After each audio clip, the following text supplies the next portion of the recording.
happy GAQA Tuesday. I hope you guys are having a fantastical, wonderful, magical Tuesday. I know I am, aside from the fact that it is like surface of the sun hot outside and the humidity is ridiculous. I can't even begin to deal with that. Like, it is so bad. There are days where I can't even go outside because I can't breathe. Like, the humidity is awful. It's like 95,000 degrees outside. It's absolutely horrible. And with that means that I'm not sleeping well because I am a very hot-natured person.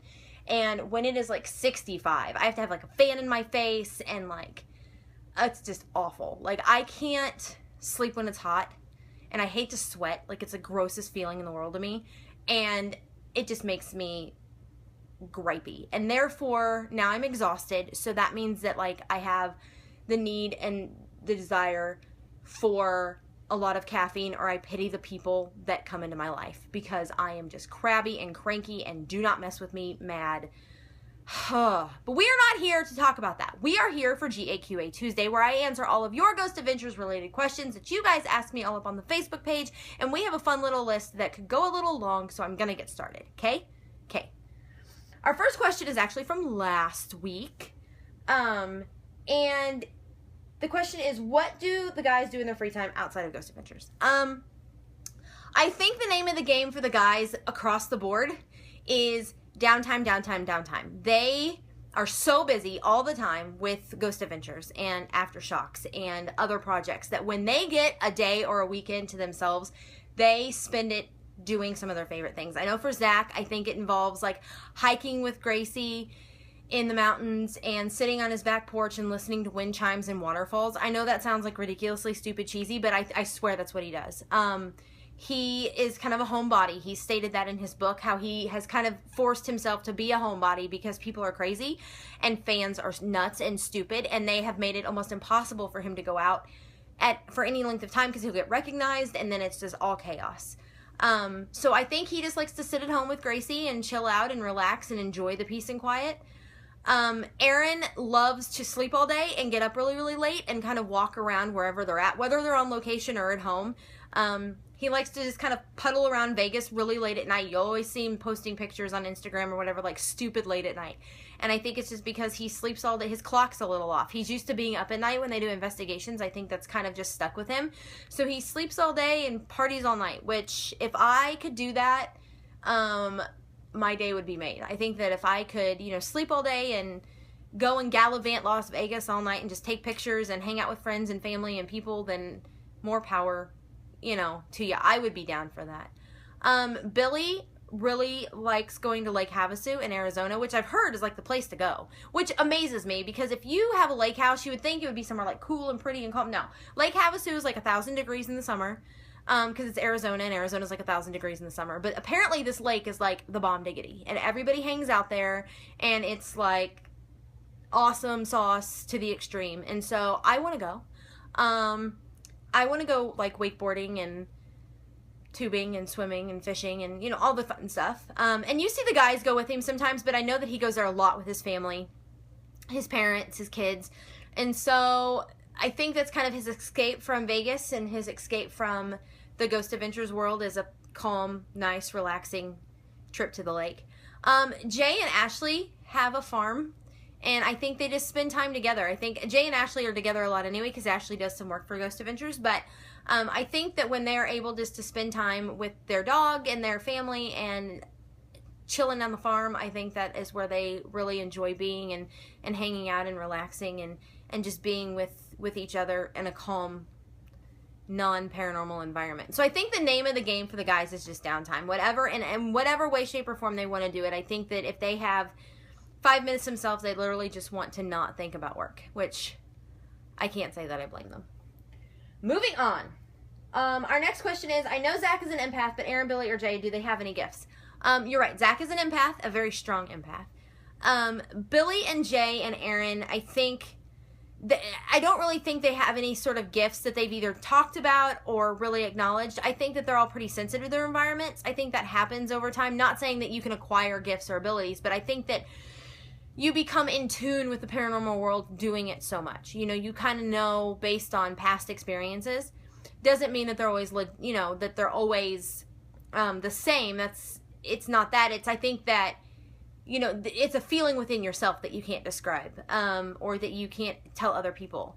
And so I think that over time, they become sensitive to their environment because they're opening themselves up more. I don't think that gives them the ability to have a gift. I mean, Zach has a gift. Zach can feel things and see things, hear things, experience things that the other guys don't. And it's on a very emotional level, and it follows him home, and it's a whole new ballpark. It's a whole other ballpark for Zach.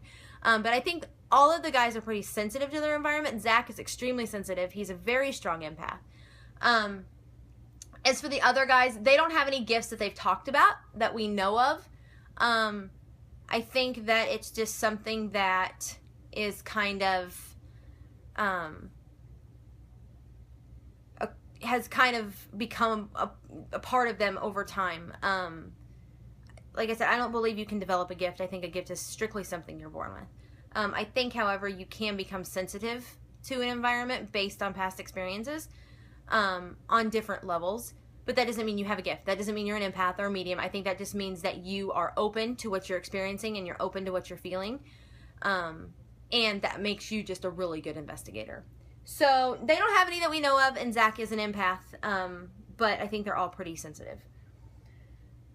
Now, our last question is just a funny one. I was tossing between two, and the other one that Bobby and I were kind of talking about last night is going to be used for next week because I wanted to discuss this one more.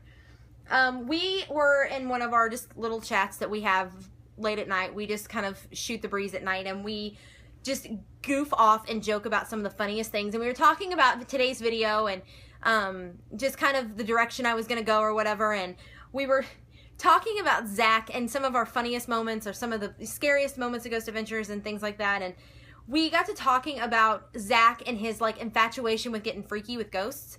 And it just sent us spiraling into this hysterical, laughable conversation that if I went into all the details of, we would be here for hours. But it was just so hysterically funny because we're like, what is with Zach getting down with ghosts? Like, what is with this? Like, he gets this unreal twinkle in his eye when he is all getting like freaky with ghosts. So examples include the succubus, which for those of you who don't know is like a female demon who attaches himself and kind of arouses you and kind of gets under your skin, literally, in a sexual way. And Zach had the experience with like the succubus at the Ancient Ramen in England, and was all like down for having her attach herself to him. Why, I don't know. I can't tell you. That's just weird to me. But he was all excited about it. He was all like down for it and stuff. And I'm like, Zach, why? And then you have one of my favorites, which is Jerusha Howe at the Longfellow's Wayside Inn, which was in Sudbury, Massachusetts. And that was the Valentine's Day special. And Jerusha is not a succubus. She's just a female spirit whose love was lost at sea, and she was heartbroken, and she is very attracted to men. And Zach was all about this. So during investigation on the show, he went into the room and had some experiences. Like, he got his leg tickled, and he was all excited. He kind of got the little giggles. It was cute. To the point of where he's like, you know what? I'm taking these roses, and I'm going back up there by myself tonight without cameras. Without cameras, what did you do in that? I don't even want to know. I don't even want to know what he did in that room. I mean, I can only imagine the kind of things that went. I've said it once and I say it again. Zach, honey, don't you want somebody real? I mean, I realize that when you have like relationships with real girls, like they get attacked, but that's insignificant. Why would you get this creepy twinkle in your eye? It makes me giggle. Over being like all intimate with something you can't see. That's creepy. Like, you don't. I mean, I don't know if it's sexual frustration. I don't know if it's loneliness. I don't know what it is, but it's hysterical to me because he, like I said, gets this creepy twinkle in his eye, and he gets all excited about it. I mean, the Birdcage Theater, and it doesn't have to be like a sexual relationship thing. Like the Birdcage Theater, the first episode that I just recapped, there was history of like a naked apparition, and all he cared about was seeing a naked apparition. Like, I get you're a guy, dude, but seriously, there's a line. Like, he gets too excited about this stuff and gets way too like giggly about it. He doesn't get laid enough, which I don't know why. I mean, look at him. We all know what I've... Never mind. Just, we're going to erase that thought from my head. Because, yes, I know. Every girl watching this video right now is like, yes, I agree. Hand raised. I'm in. Speechless. But yeah, so as far as why, I don't know why Zach is attracted to that. Maybe it's all for the sake of research. I don't know. All I know is it's really, really, really funny. Really funny. So that's all I have for GAQA Tuesday, now that you know the kind of conversations that my fellow admins and I have. I will be back tomorrow for What Should I Do Wednesday, where I answer all of your general paranormal related questions. And I'm really excited because tomorrow is also the first Scary Movie Wednesday movie review that I'm going to be posting on a movie that I have recently seen, and I'm going to try to convince you to watch. And I will be doing this every week now, and it could be old movies, new movies, movies that have just come out in theater. I'm just going to pick a movie and review it, give you a little back history on it, and then try to convince you to go watch it. And I'm really excited about it. I'm really, really excited to do it. So until then, stay happy, stay healthy, enjoy the sunshine. I pray wherever you are, it is not the surface of the sun hot outside, and I will see you guys tomorrow. Much love and happiness. Bye!